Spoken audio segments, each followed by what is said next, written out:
My name's Thomas. I'm on the street. I'm not sure how to say how difficult things are out here, but is for a while you were not able to use the restroom unless you were a customer. It's getting worse because of COVID. Is now you're not able to use the restroom anywhere. Is no place to change, no place to clean up. If you're not part of the system already, is with the Denver Rescue Mission downtown being closed, only annexes open. People who are already prior in the system are the ones getting help. Is if you don't have ID and paperwork, it gets worse. Trying to apply for it or get it, everybody says, was everybody qualified for stimulus? No, not everybody did. Like everybody doesn't qualify for unemployment. Is if you were unable to work because you're carrying around a backpack all the time, unable to be clean, unable to have the simplest things, is much more difficult. Then try to look decent, apply somewhere. It's not possible because you're walking in with a backpack.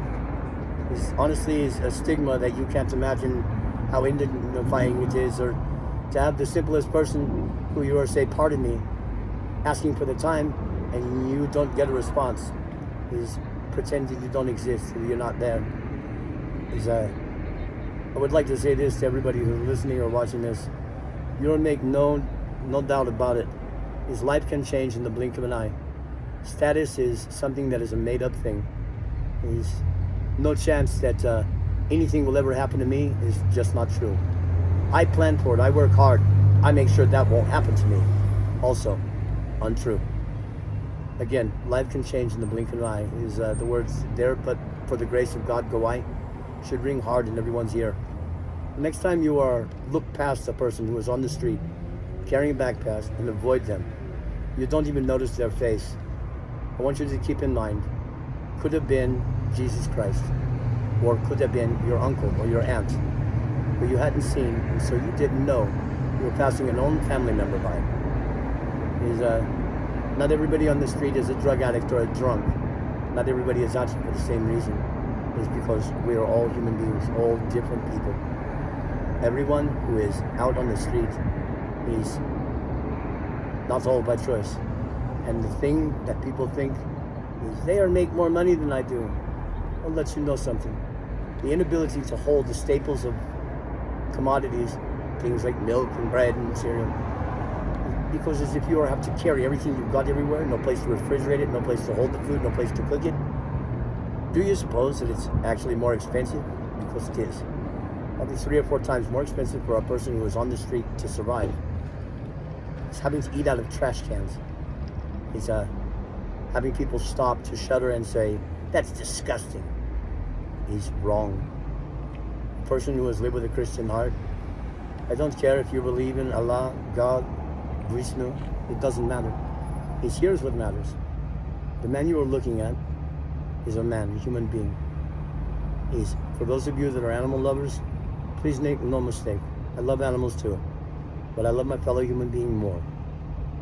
With everybody that is walking around and say, look, I don't have anything to give you because you're stopping at the animal shelter or the pet shop to buy your toy for your cat.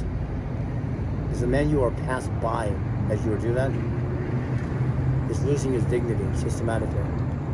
As you head to the liquor shop and the pot shop and then go grab scratch tickets from the retailer, keep in mind you valued those things more important than a human life.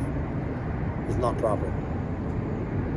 Everywhere else in the world, a man is look for his opportunity to do what he can to help another person. Not pass him by and not say, well, this is what I'm doing, this is what makes me feel comfortable. Try talking to the person you're talking to. If that person is need a certain thing, is possibly that is their need.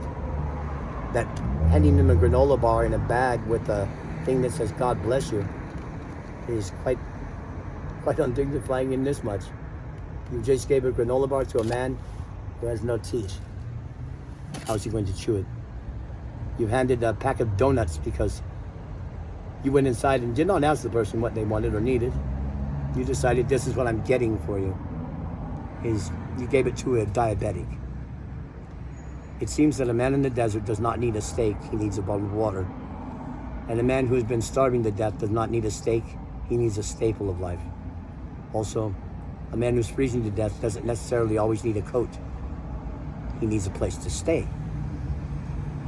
Giving somebody a coat, a pair of gloves, and a hat, and saying, look, I just spent $300 on that. Why would you do that?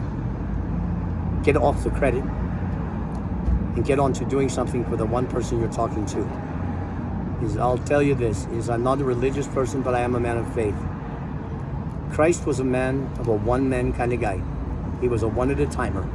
He did not raise the grave, he raised Lazarus. Did not minister to the bordello, but to the whore at the well. Did not say none were with sin, as he said all were with sin. None were righteous before the Lord, no, not one. He's keeping those things in mind. You remember this.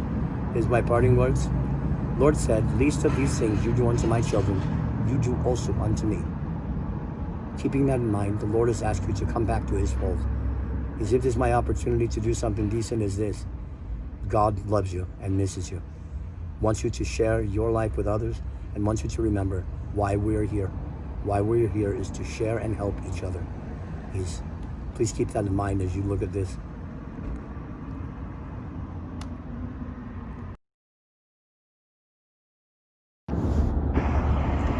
It seems that a man in the desert does not need a steak, he needs a bottle of water.